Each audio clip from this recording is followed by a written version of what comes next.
আসসালামু আলাইকুম বন্ধুরা, কেমন আছেন? আশা করছি ভালো আছেন। আল্লাহর রহমতে আমিও ভালো আছি। আজও চলে এসেছি সেমাইয়ের একটা মজাদার পিঠার রেসিপি নিয়ে।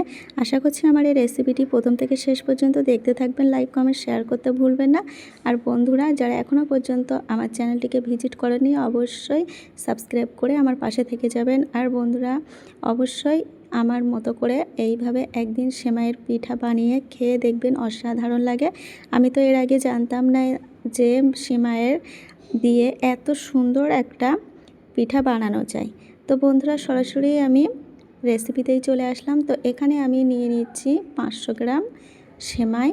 তো সেমাইটাকে আমি হাতের সাহায্যে একদম সুন্দর করে ঝুড়ি ঝুড়ি করে ছোট ছোট করে ভেঙে নেব।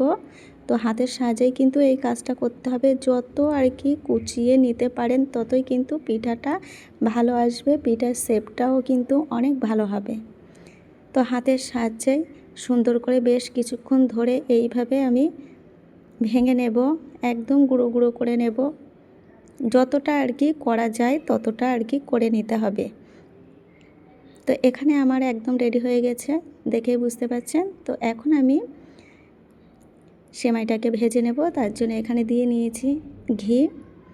তো ঘি দেওয়ার পরে ঘিটা গরম হয়ে গেলে তারপরে আমি এর ভিতরে দিয়ে দিচ্ছি সেমাইগুলোকে দেখুন বন্ধুরা কত সুন্দর হয়েছে, একদম গুঁড়ো গুঁড়ো করে নিয়েছি। তো এখন আমি সুন্দর করে নাড়াচাড়া করে হালকা লাল লাল করে ভেজে নেব, খুব বেশি ভাজবো না। তো বেশ কিছুক্ষণ ধরে নাড়াচাড়া করে ভেজে নিতে হবে।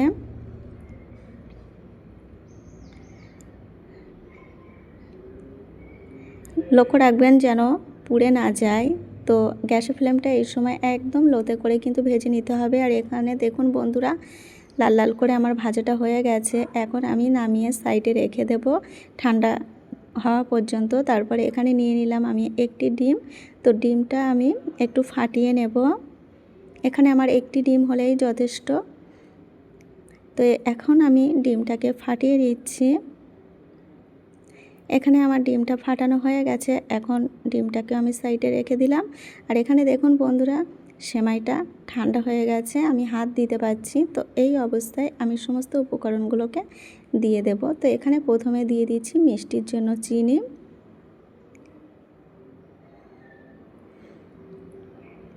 এখানে আমি 4 চামচ চিনি দিয়েছি মিষ্টির জন্য। আপনারা যদি আরও মিষ্টি খেতে চান তাহলে আরও মিষ্টির পরিমাণটা বাড়িয়ে দিতে পারেন। তারপরে আমি এখানে দিয়ে দিলাম গুঁড়ো দুধ 3 চামচ। তারপরে এখানে যে ডিমটা আমি ফাটিয়ে রেখেছিলাম সেই ডিমটাকে আমি দিয়ে দিলাম। তবে অল্প একটু রেখে দিলাম, যদি প্রয়োজন হয় তাহলে দেব, আর যদি প্রয়োজন না হয় তাহলে আর দেওয়ার দরকার নেই। তো এখন সমস্ত উপকরণগুলোকে সুন্দর করে হাতের সাহায্যে মাখিয়ে নিতে হবে। আর এখানে বন্ধুরা আমার মনে হলো যে আরেকটু ডিমের দেওয়ার দরকার আছে, তো আমি সবগুলোই দিয়ে দিলাম। এখন হাতে সুন্দর করে মাখিয়ে নিতে হবে, একদম সেমাইটাকে নরম করে নিতে হবে। যেহেতু আমি সেমাইটা আলাদাভাবে সিদ্ধ করিনি, তো সেই জন্য এখন আমি হাতের সাহায্যেই কিন্তু সুন্দর করে নরম করে নেব সমস্ত উপকরণের সঙ্গে মাখিয়ে। তো এই মাখানোর উপরেই কিন্তু ডিপেন্ড করে পিঠার সুন্দর হওয়া। তো দেখুন বন্ধুরা দেখেই বুঝতে পারছেন কতটা নরম হয়ে গেছে আর কত সুন্দর রেডি হয়ে গেল।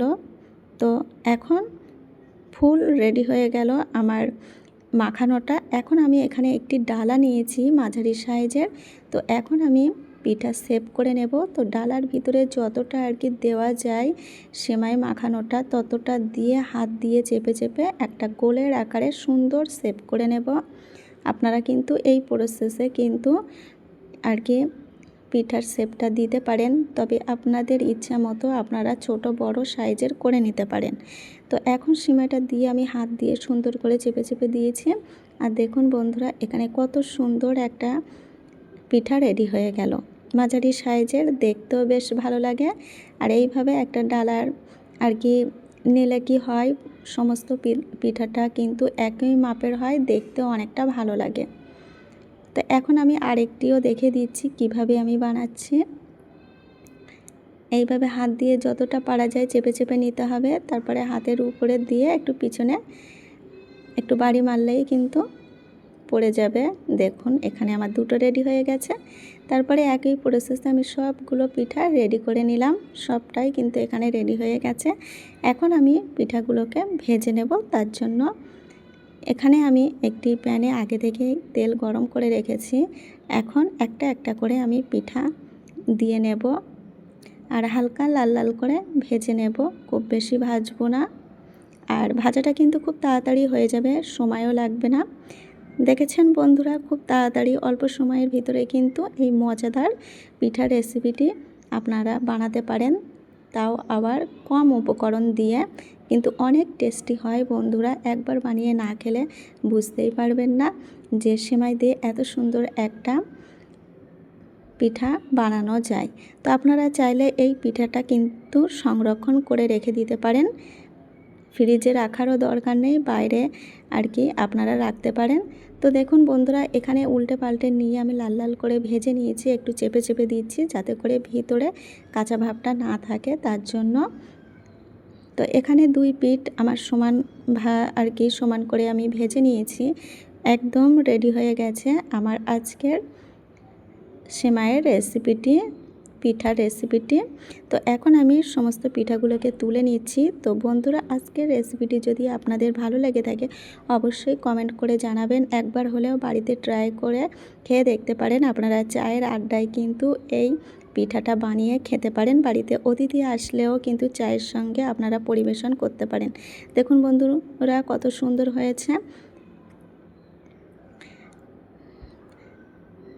তো এখন আমি একটু ভেঙে দেখিয়ে দিচ্ছি যে ভিতরটা কত সুন্দর হয়েছে। দেখুন বন্ধুরা, ভিতরটা কিন্তু একদম কাঁচা নেই, খুব সুন্দর হয়েছে আর খেতে তো অসাধারণ বলবো কি।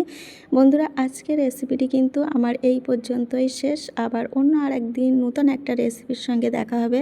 ততক্ষণে সকলে ভালো থাকবেন, সুস্থ থাকবেন। আল্লাহ হাফেজ।